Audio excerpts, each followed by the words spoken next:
শুভ সন্ধ্যা sir. আমার নাম MS Sridhar. আমি একজন ব্যাংক অফিসার।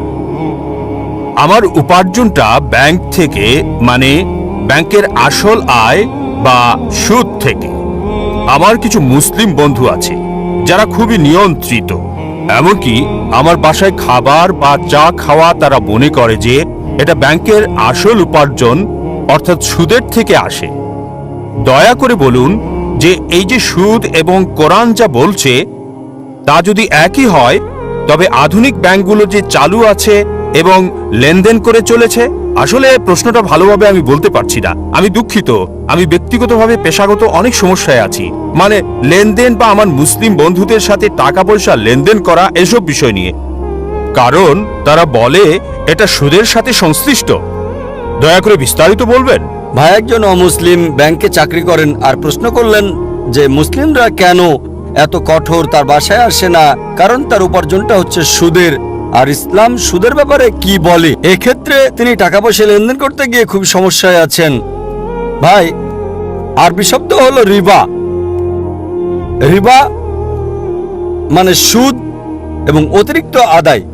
কিছু লোক মনে করে যে রিবা দিয়ে সুদ বোঝায় না, আসলে সুদ এবং অতিরিক্ত চার্জ দুটোই বোঝায়। সুদ মানে ডিকশনারি অনুযায়ী টাকা উপার্জন, টাকা ধার দেওয়ার মাধ্যমে। চক্রবৃদ্ধি মানে হলো অতিরিক্ত ধার্য করা সুদ, এবং চক্রবৃদ্ধি সুদ উভয়ই নিষিদ্ধ। কোরআনে এই রিবা শব্দটি কমপক্ষে 8 বার উল্লেখ আছে।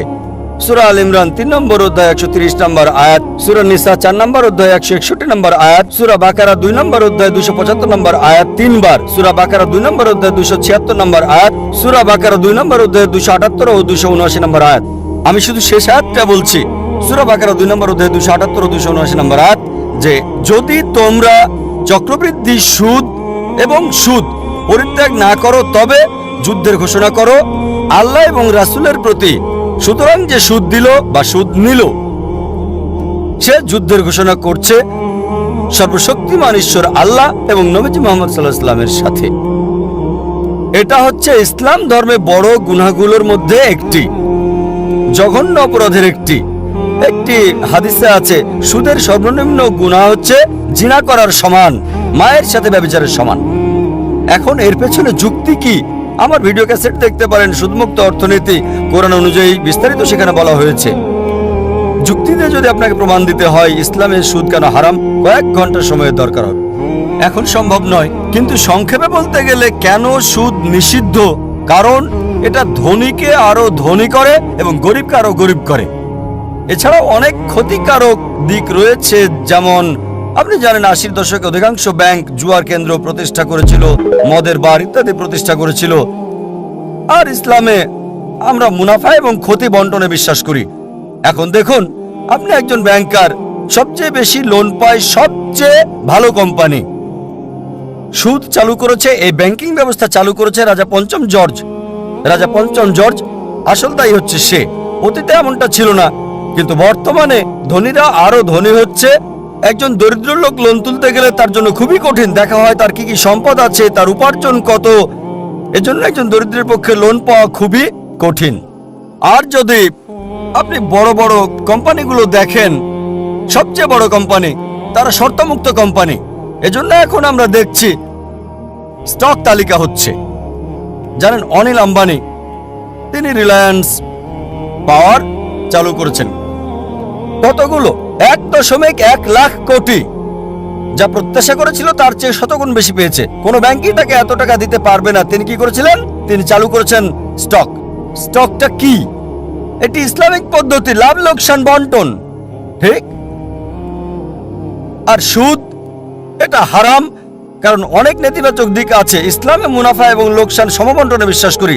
আপনি শেয়ার কিনেছেন, কোন কোম্পানির শেয়ার কিনলেন, যদি লাভ হয় আপনি লাভ পাবেন, যদি লোকসান হয় আপনাকে বহন করতে হবে। নির্দিষ্ট করা নাই 8%, 9%।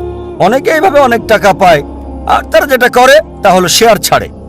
যদি আপনি শেয়ার কেনেন হালাল কোনো কোম্পানির, যেটা মদের কোম্পানি নয়, ব্যাংক নয়, বা কোনো হারাম কর্মকাণ্ডের নয়, তবে সেটা বৈধ।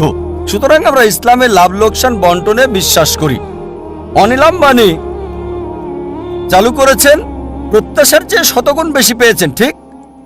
1.1 লাখ কোটি একই সময়ে পেয়েছে, প্রত্যাশার চেয়ে 10 গুণ বেশি। কেন? লোকজন ভাবছে যদি অনিল আম্বানির সাথে বিনিয়োগ করি নির্দিষ্ট পরিমাণে 8, 9 বা 10% পাবো না, হয়তো পাবো 20, 30 বা 50%। আপনি জানেন, যেহেতু আপনি ব্যাংকার, যৌথ ফান্ডে জিএম বেসিক 1 নম্বর 116% এক বছরে। এ কারণে ইসলামে আমরা লাভ লোকসান বন্টনে বিশ্বাস করি। আর এজন্যই রিবা, নির্দিষ্ট সুদ, নির্দিষ্ট টাকা ধার দেওয়ার মাধ্যমে নির্ধারিত পরিমাণ উপার্জন হারাম। বিস্তারিত জানতে আমার ভিডিও ক্যাসেট দেখতে পারেন। কোরআনের বর্ণনায় সুদমুক্ত অর্থনীতি। এ কারণে যদি আপনি আপনার ব্যাংকে প্রচলিত ব্যবস্থা থেকে ইসলামিক ব্যবস্থায় রূপান্তর করেন, ইনশাল্লাহ আপনি মুসলিম কাস্টমার পাবেন, ইনশাল্লাহ। আর এখন ভারত সরকার, আরবিআই, অর্থমন্ত্রী পুরোপুরি ইসলামিক ব্যাংকের জন্য অনুমোদন দিচ্ছেন না, কিন্তু লোকজন তার কাছে যাচ্ছে। আমি নিজে মিস্টার চিদাম্বরমের সঙ্গে কথা বলেছি যখন তিনি সৌদি আরবে ছিলেন।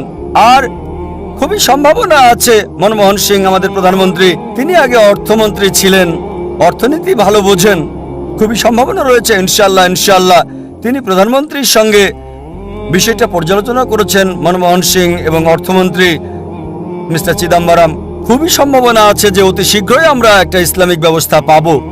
আর আপনি কোনো ইসলামিক ব্যাংক দেখে তাতে যুক্ত হন। এ কারণে আপনি দেখবেন সিটি ব্যাংক ইসলামিক ব্যাংকিং চালু করেছে, এইচএসবিসি ইসলামিক ব্যাংকিং চালু করেছে, অধিকাংশ আন্তর্জাতিক ব্যাংকেই ইসলামিক ব্যাংকিং চালু করেছে। কেন? কারণ তারা দেখেছে তারা অধিক মুনাফা পাবে এবং গ্রাহকদেরও বেশি মুনাফা দিতে পারবে। এটা ইসলামিক। সুতরাং যদি আমরা শরিয়া মানি, পবিত্র কোরআন এবং সহিহ হাদিস মানি, আপনি উপার্জন করতে পারবেন, অন্য কেউ সুযোগ করে দিতে পারবেন। আশা করি উত্তরটা পেয়েছেন।